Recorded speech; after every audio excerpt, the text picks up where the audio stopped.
എല്ലാവർക്കും ഡെലിഷ്യസ് റെസിപ്പീസിലേക്ക് ഒരിക്കൽ കൂടി സ്വാഗതം. ഇന്ന് ഒരു സ്പെഷ്യൽ പരിപ്പ് കറിയുമായിട്ടാണ് ഞാൻ വന്നിരിക്കുന്നത്. ഇതിൽ ഒട്ടും തന്നെ തേങ്ങ ചേർത്തിട്ടില്ല. ചോറിൻ്റെ കൂടെയും ചപ്പാത്തിയുടെ കൂടെയൊക്കെ കഴിക്കാൻ പറ്റിയ നല്ലൊരു പരിപ്പ് കറിയാണിത്. മസൂർ ദാലും ചെറുപയർ പരിപ്പും വെച്ചിട്ടാണ് ഇത് ഞാൻ തയ്യാറാക്കിയിട്ടുള്ളത്. അപ്പോൾ നമുക്ക് ഈ ഒരു സ്പെഷ്യൽ പരിപ്പ് കറി എങ്ങനെയാണ് തയ്യാറാക്കുന്നതെന്ന് നോക്കിയാലോ. 1/2 കപ്പ് മസൂർ ദാലാണിത്. ഇതിൻ്റെ കൂടെ തന്നെ 1/2 കപ്പ് ചെറുപയർ പരിപ്പും കൂടി ചേർക്കുന്നുണ്ട്. ഇതിന് നന്നായിട്ടൊന്ന് കഴുകിയെടുക്കാം. ഇത് വെള്ളത്തിലൊന്നും കുതിർത്ത് വെക്കേണ്ട ആവശ്യമില്ല. ഇത് കഴുകിയെടുത്ത ഉടനെ തന്നെ ഞാനൊരു പ്രഷർ കുക്കറിൽ വേവിച്ചെടുക്കുകയാണ് ചെയ്യുന്നത്. അപ്പോൾ പരിപ്പ് ഇവിടെ ഞാൻ നന്നായിട്ട് കഴുകിയെടുത്തിട്ടുണ്ട്. ഇനി ഇതിലേക്ക് ഒരു മീഡിയം വലിപ്പത്തിലുള്ള സവാളയാണ് ഞാനിപ്പോൾ ചേർക്കുന്നത്. ഇതിൻ്റെ കൂടെ തന്നെ 2 മീഡിയം സൈസിലുള്ള തക്കാളി കൂടി ചേർക്കുന്നുണ്ട്. 1/2 ടീസ്പൂൺ മഞ്ഞൾപ്പൊടി ചേർത്ത് കൊടുക്കാം. ആവശ്യത്തിനുള്ള ഉപ്പും കൂടി ചേർത്തിട്ടുണ്ട്. ഇനി ഇതിലേക്ക് ഏകദേശം 2.5 കപ്പ് വെള്ളമാണ് ഞാൻ ചേർക്കുന്നത്. ഇത് നന്നായിട്ടൊന്ന് മിക്സ് ചെയ്തെടുത്ത ശേഷം കുക്കർ അടച്ചു വെച്ചിട്ട് ഇതൊന്ന് വേവിച്ചെടുക്കണം. ഞാനിവിടെ മീഡിയം ഫ്ലെയിമിൽ വെച്ചിട്ട് 3 വിസിൽ വരുന്നത് വരെയാണ് ഇത് വേവിച്ചെടുത്തിട്ടുള്ളത്.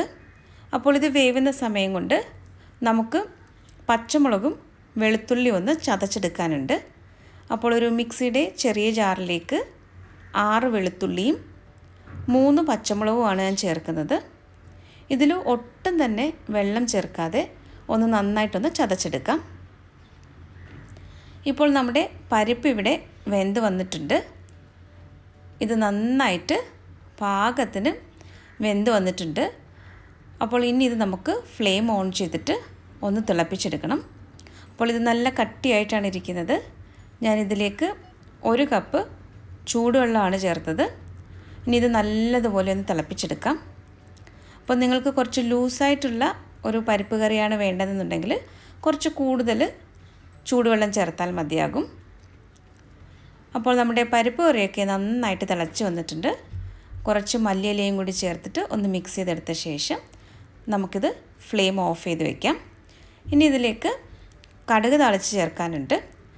അപ്പോൾ അതിന് വേണ്ടി ഒരു പാനിലേക്ക് കുറച്ച് വെജിറ്റബിൾ ഓയിലൊന്ന് ചൂടാക്കിയ ശേഷം 1/2 ടീസ്പൂൺ കടുകാണ് ചേർത്തത്. കടുകൊന്ന് പൊട്ടി വരുമ്പോഴേക്കും 1/2 ടീസ്പൂൺ ചെറിയ ജീരകം കൂടി ചേർത്തിട്ടുണ്ട്. ജീരകം ഒന്ന് മൂപ്പിച്ചെടുക്കുക. ഇനി ഇതിലേക്ക് അടുത്തതായിട്ട് ചേർക്കുന്നത് ഉണക്കമുളകാണ്. ഞാൻ 3 ഉണക്കമുളകാണ് ഇതിലേക്ക് ചേർത്തിട്ടുള്ളത്. ഇനി നമുക്ക് നേരത്തെ അരച്ചു വെച്ചിരിക്കുന്ന പച്ചമുളകിൻ്റെയും വെളുത്തുള്ളിയുടെയും കൂട്ട് ചേർത്ത് കൊടുക്കാം. ഇത് നല്ലതുപോലെ ഒന്ന് വഴറ്റിയെടുക്കണം. നിങ്ങളുടെ എരിവിനനുസരിച്ച് പച്ചമുളകിൻ്റെയൊക്കെ അളവിൽ മാറ്റം വരുത്താം. ഞാനിവിടെ 3 പച്ചമുളകാണ് ചേർത്തിട്ടുള്ളത്.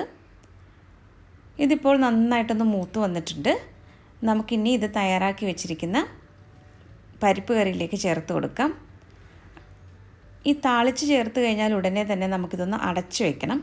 അപ്പോഴാണ് അതിൻ്റെ ഫ്ലേവറൊക്കെ നന്നായിട്ട് പരിപ്പ് കറിയിൽ ഇറങ്ങുകയുള്ളൂ. അപ്പോൾ ഞാനൊരു 10 മിനിറ്റ് ഇതൊന്ന് അടച്ചു വെച്ചിട്ടുണ്ടായിരുന്നു. ഇപ്പോൾ 10 മിനിറ്റ് കഴിഞ്ഞിട്ടുണ്ട്. നമ്മുടെ പരിപ്പ് കറിയൊക്കെ ഇവിടെ റെഡി ആയിട്ടുണ്ട്. ചോറിൻ്റെ കൂടെയും ചപ്പാത്തിയുടെ കൂടെയൊക്കെ കഴിക്കാൻ പറ്റിയ നല്ലൊരു പരിപ്പ് കറിയാണിത്. ഇതിൽ തേങ്ങയൊന്നും ഒട്ടും തന്നെ ചേർക്കുന്നില്ല. പക്ഷെ നല്ല ടേസ്റ്റി ആയിട്ടുള്ള ഒരു സ്പെഷ്യൽ പരിപ്പ് കറിയാണ്. അപ്പോൾ ഈ ഒരു രീതിയിൽ നിങ്ങൾ തയ്യാറാക്കി നോക്കിയിട്ടില്ല എന്നുണ്ടെങ്കിൽ തീർച്ചയായിട്ടും ഇതൊന്ന് ട്രൈ ചെയ്ത് നോക്കണം. റെസിപ്പികളൊക്കെ ഇഷ്ടമാകുന്നുവെങ്കിൽ നമ്മുടെ ചാനൽ കൂടി ഒന്ന് സബ്സ്ക്രൈബ് ചെയ്യാൻ മറക്കരുതേ. അപ്പോൾ നല്ലൊരു റെസിപ്പിയുമായിട്ട് വീണ്ടും വരാം. താങ്ക്